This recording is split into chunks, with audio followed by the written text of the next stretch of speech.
यदि सनातन के बच्चे हैं तो उनको यह जानना होगा कि हम लक्ष्मी का उपयोग सही जगह करें। बिल्कुल।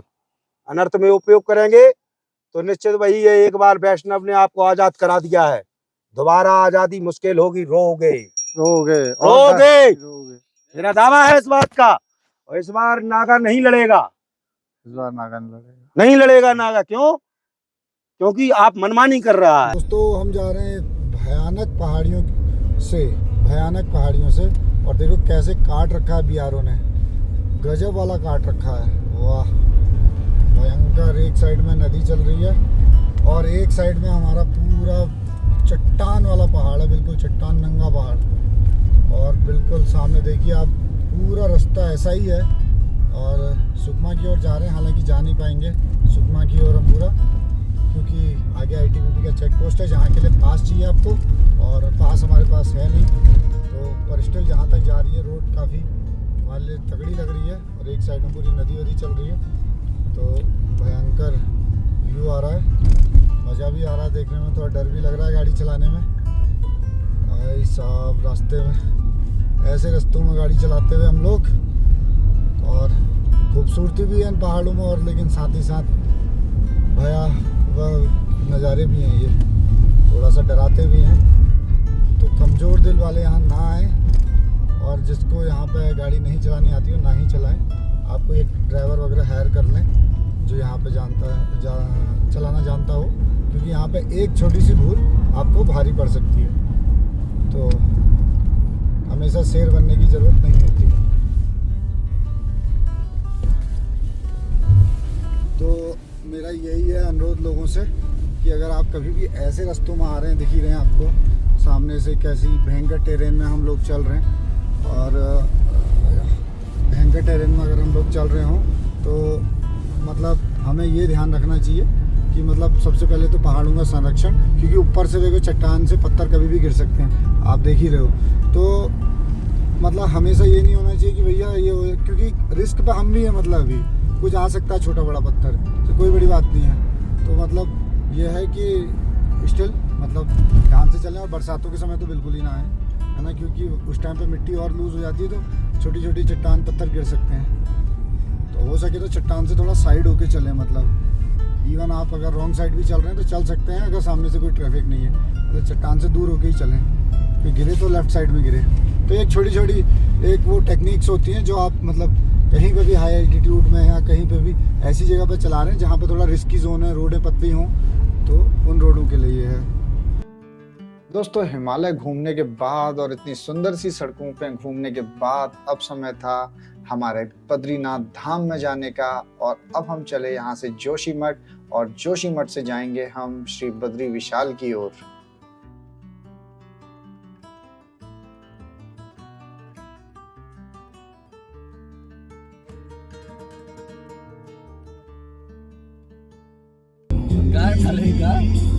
लिखता चला जाऊं, लिखता चला जाऊं, ये गीतों में तुझे ढूंढे जग सारा, चला जाता हूँ किसी की धुन में, धड़कते दिल के तराने लिए जाता हूँ किसी की धुन में, धड़कते दिल के तराने लिए। अब एक ही नाम, घर में अब एक ही नाम गूंजेगा। भारत का बच्चा बच्चा जय जय श्री राम बोलेगा, भारत का बच्चा बच्चा जय जय श्री राम बोलेगा। राम का दीके प्यारा, राम नाम का दीके प्यारा,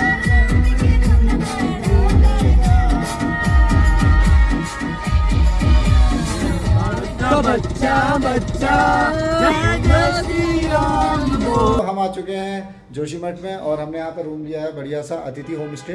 बढ़िया है, इसका बाहर का भी व्यू मैं आपको दिखाता हूँ, काफ़ी अच्छा सा व्यू है। तो हमारा अभी प्लान है माणा पास जाने का, तो उसके लिए हम कुछ ना कुछ प्लानिंग कर रहे हैं। तो फिर बढ़िया है, यहाँ पर आज रेस्ट करते हैं। व्यू भी अच्छा है, व्यू भी काफ़ी अच्छा है। मैं आपको व्यू भी दिखाता हूँ, एक चक्कर बालकनी से बाहर जाके भी दिखाता हूँ। ये देखिए व्यू, बहुत सुंदर व्यू, बहुत सुंदर व्यू। देखिए बादल कैसे टकरा रहे हैं।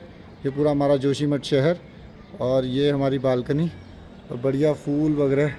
थोड़ी शाम हो गई तो लाइटें भी जल रही हैं और बहुत अच्छा लग रहा है, काफ़ी शानदार व्यू है। ऐसे बादल टकरा रहे हैं पर्वतों से और मस्त इधर झरने वरने दिख रहे हैं। अगर मैं आपको जूम करके दिखाऊँ ना, तो पर्वतों से कैसे झरने वगैरह बह रहे हैं, तो ये बढ़िया सा लग रहा है व्यू। और चलते हैं यहाँ से, मैं भी मुंडी बाहर निकाल लूँगा इससे। बढ़िया, तो बढ़िया है, काफ़ी अच्छा है यहाँ पर। तो यहाँ पीछे देखिए ऐसा व्यू आ रहा है यहाँ से, इसकी बालकनी से, तो काफ़ी सुंदर और शानदार व्यू है। तो ये है मुख्य ज्योतिर्मठ यहाँ पर, यह जोशीमठ का मार्केट और यहाँ पर देखिए हर तरफ दुकानें। और ये जो नरसिंह जी का मंदिर है उसका मुख्य द्वार है, ये नरसिंह मंदिर का, नरसिंह मंदिर जाएंगे कल सुबह। हमारा प्लान है कि कल सुबह हम नरसिंह मंदिर भी जाएंगे। या अगर आपको जैसे लेट्स सपोज हाई एल्टीट्यूड में जा रहे हैं, आपको किस तरीके की जैकेट चाहिए, या अगर आप बद्रीनाथ या माणा या नीति का पास लेके आगे जा रहे हैं, आपको कोई ऐसी चीज़ें चाहिए जैसे रेनकोट वगैरह, या फिर कोई ऐसा सामान चाहिए जो ऐसा इम्पोर्टेंट होता है जिससे आप भीगे नहीं, या कुछ इस तरीके की चीज़ें जो इम्पोर्टेंट हो जाती हैं जो आप मिस कर चुके हैं। तो this is the last market जहाँ से आप ले सकते हैं, इसके बाद ऐसा कोई मार्केट नहीं।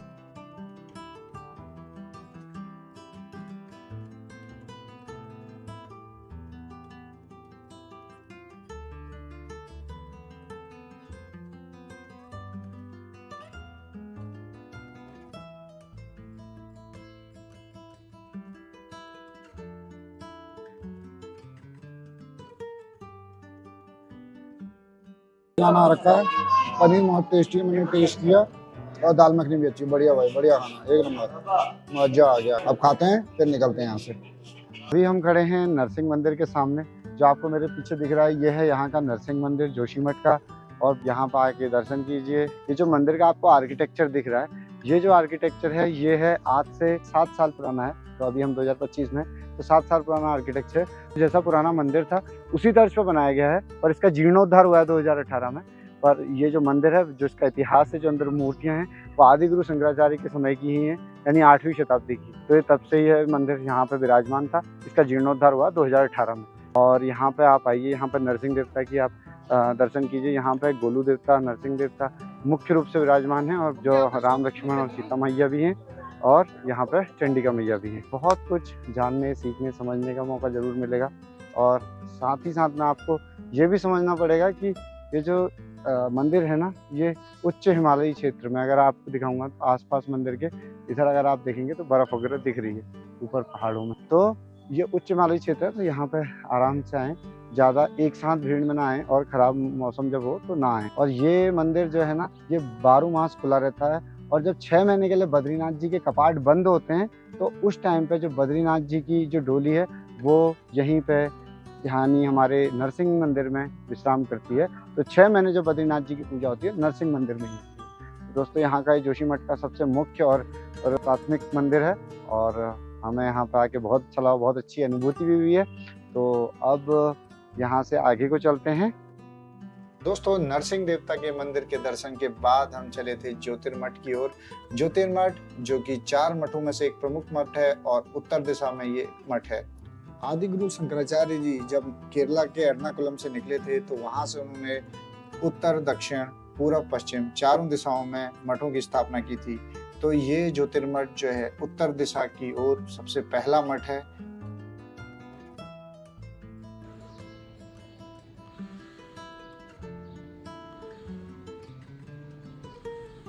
दोस्तों, जोशीमठ में वर्तमान शंकराचार्य के रूप में स्वामी अभिमुक्तेश्वरानंद सरस्वती जी को स्वीकार किया जाता है। दोस्तों, ज्योतिर्मठ केवल एक स्थान नहीं, बल्कि सनातन चेतना का एक जीवंत केंद्र है।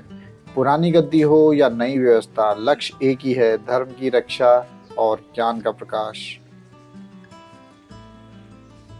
2500 साल पुराना जो ये कल्प वृक्ष है, यहाँ पर आदि गुरु शंकराचार्य ने अपनी तपस्थली बनाई थी और यहाँ पर अखंड ज्योति तब से जलती आ रही है।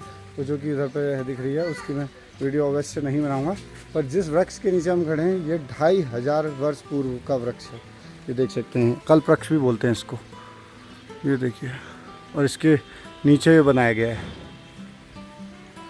तो ये भी अपने आप में एक अद्भुत महिमा है। I love Jyotirmath. आपको थोड़ा सा अगर जूम करके दिखाऊं, ये देखिए, ये क्या व्यू है ना। वाह, आई लव ज्योतिर्मठ, बहुत सुंदर लग रहा है, बढ़िया। ये है यहाँ पे उनकी पुरानी गद्दी। दोस्तों, अब हम नई गद्दी से चलते हैं पुरानी गद्दी की ओर, जिसको आदि गुरु शंकराचार्य द्वारा स्थापित किया गया था। दोस्तों, ये कुछ ही मीटर दूरी पर है नई गद्दी से, और यहाँ पे जाके हमने देखा कि यहाँ पे आज भी पुरानी गद्दी में जो धरोहर है वो संजो के रखी गई है। और उसके बाद हम चलते हैं बद्रीनाथ के सफर पर और हमें मिलते हैं ये बाबा जी। आपकी यात्रा कहाँ से शुरू हुई बाबा जी? हरिद्वार। हरिद्वार से बाबा जी की यात्रा शुरू हो रखी है, पैदल जी। पूरी भाई साहब पैदल यात्रा कर रहे हैं। ये हैं असली सनातन के प्रचारक, मतलब जो असली जो सनातनी है। केदारनाथ भी हुए हैं जी, बहुत बढ़िया, बहुत बढ़िया। सब जगह दर्शन करते हुए बद्री जा रहे थे। अच्छा, तो बद्री से पहले जोशीमठ से तपोवन भूमि, जहाँ हमारी तपस्थली है, महात्मा यहाँ रहे हैं, तपस्याएं की हैं जिन्होंने। अभी आप कहाँ को जाएंगे? अभी तपोवन से आए थे, अब आप कहाँ जाएंगे? बद्रीनाथ जा रहा हूँ। अभी बद्रीनाथ जाएंगे, पैदल ही जाएंगे जी। अरे, तो आपको 2-3 दिन पहुँच लगेंगे फिर आपको, आज नहीं कल जितने भी लग जाए, 4 महीने यहाँ रहना। बढ़िया। और वैसे कहाँ से बाबा जी आप? वाराणसी, काशी, बनारस के हैं बाबा, भोले बाबा की नगरी से। जय भोले बाबा, जय काशी। दशाश्वमेध घाट हमारा अखाड़ा है। अच्छा, श्री पंचदश नाम आवाहन अखाड़े। तो ये बाबा जी से मतलब हमारा सौभाग्य है कि हमसे मिलें। ये भी आपकी इन्हीं के साथ चल रहे हैं जी। ये आपके गुरुजी हैं, इनके शिष्य हैं, इनके साथ भी हम। इधर आइए, आइए, आप भी इधर आइए। तो आप भी इनके साथ ही चले हैं काशी से हैं? अरे, ये भी साथ में ही चले हैं। और ये हमारे गुरुजी जो आ रखे हैं बाबा जी, बहुत बढ़िया, बहुत बहुत सौभाग्य हमें कि ऐसे लोग मिलते हैं। ओम नमो नारायणाय नमो। सनातन को हमारा एक संदेश जरूर है। बिल्कुल जी, बिल्कुल। हमारा संदेश ये है कि महात्माओं की पहले ये जानकारी कर ली जाए कि महात्मा है या नहीं है, उसको दान दिया जाए। यदि पात्र को दान दोगे तो आपके कुल का कल्याण होगा, अन्यथा सनातन के कुलों का नाश हो जाएगा। पात्र को दान देने से हमारी धर्म और लक्ष्मी नष्ट तीनों की हानि होती है और नारायण दुखी होते हैं। हाँ। 3 दिन पहले या 5 दिन पहले यही तपोवन में ही कोई घटना घटी है। कोई महात्मा का रूप ही लेता और बच्चे का अपहरण कर रहा था। आज मेरे को उसकी करनी का, रावण की करनी का आज तक भुगत रहा हूँ। किसी बच्चे का अपहरण कर रहा था, पकड़ा गया। कोई और था साथ में, वो भाग गया इधर उधर, कहाँ क्या हुआ। 2 तो उसको अधिकारियों ने पकड़ लिया ना? जी, पुलिस पकड़ा गया। बहुत बढ़िया, बहुत बढ़िया। ऐसे मेरे को नहीं मिला, मैंने बहुत मार था। दुनिया अपनी करनी कर ले, तेरे को जो करना हो। डाकू बन के आना, तोपें बंदूकें लेके आना। बिल्कुल सही। भेष बदल के आ रहा है, साधु का रूप लेके आ रहा है। जो गहराई है ना बात में बाबा जी की, हमें वो गहराई समझनी चाहिए। हमारा सनातन के बच्चों को मूल संदेश है कि जब तक वह ना जान ले कि ये साधु है, तब तक उसको कोई भी दान या किसी प्रकार का सहयोग ना दिया जावे। और यदि धर्म के लिए कहीं दान कर रहे हो तो उस दान की जगह पर भी यह पता लगाओ कि वहाँ पर सेवा हो रही है या व्यापार होने लगा है। व्यापार हो रहा है जी। बिल्कुल। आप जैसे धर्मात्माओं ने ही, जिनको लक्ष्मी नारायण का आशीर्वाद प्राप्त है, वहाँ धर्म स्थलों पर धर्मशालाएं बनवाई, वहाँ मैनेजर रख दिए हैं। बिल्कुल। और वो वहाँ पर होटल और रेस्टोरेंट बना दिया गया है, धर्मशालाओं को व्यापार कर दिया गया है। बिल्कुल बिल्कुल बिल्कुल। यदि सनातन के बच्चे हैं तो उनको यह जानना होगा कि हम लक्ष्मी का उपयोग सही जगह करें। बिल्कुल। अनर्थ में उपयोग करेंगे तो निश्चित वही है, एक बार वैष्णव ने आपको आजाद करा दिया है, दोबारा आजादी मुश्किल होगी। रोगे मेरा दावा है इस बात का। और इस बार नागा नहीं लड़ेगा नागा। क्यों? क्योंकि आप मनमानी कर रहा है। बाबा जो है ना हमारे अभी थोड़े से भावनात्मक हो चुके हैं, लेकिन जो भाव कह रहे हैं ना, उन भावों को हमें समझना जरूरी है जी। हमारा तो विनम्र निवेदन है, प्रार्थना है सनातन के सभी बच्चों से कि वह जानकर ही दान दें और पहचाने जी। और ऐसे जैसे हमारे बाबा हैं, अगर हमारे सारे बाबा तो हमारा मार्गदर्शक हैं ऐसे बाबा लोग। जात मुक्त लक्ष्य लेके आया हुआ है सनातन का बच्चा अपने मोक्ष प्राप्ति हेतु। बिल्कुल। और मोक्ष प्राप्ति हेतु करना नहीं चाहता है तो जन्म जन्म मोह दीजिए, जैसे मैं वृंदावन में रह के हरि का गुणगान करता रहूं, कृष्ण को ध्याता रहूं, नारायण को ध्याता रहूं, जय हो बाबा जी। तब भी कल्याण है। सही बात है। लेकिन बहुत यदि सही मोक्ष प्राप्ति हेतु चाहते हो तो अपने कर्म को रोक लो, अपने कर्म को साध लो। को की साधना है। आज्ञा हम्म, और परहित दो ही से मार्गों से सिर्फ वह कर्म से मुक्त हो सकता है, बिल्कुल जिससे कर्म फल नहीं बनेगा और जन्म उसका महान होके मोक्ष गति को प्राप्त कर प्राप्त जाएगा। कर जाए। ओम नमो नारायणाय नारायण। नमो नमः। और इसके बाद हम पहुंचते हैं बद्रीनाथ के इस धाम में, जो कि 4 धामों में से एक धाम भी है। तो दोस्तों ज़रूर बताइएगा कि कैसा लगा आपको जोशी मठ और बद्रीनाथ का ये छोटा सा ब्लॉग। और अगर आपको ये वीडियो अच्छा लगा हो तो हमारे चैनल को ज़रूर सब्सक्राइब कीजिएगा। धन्यवाद।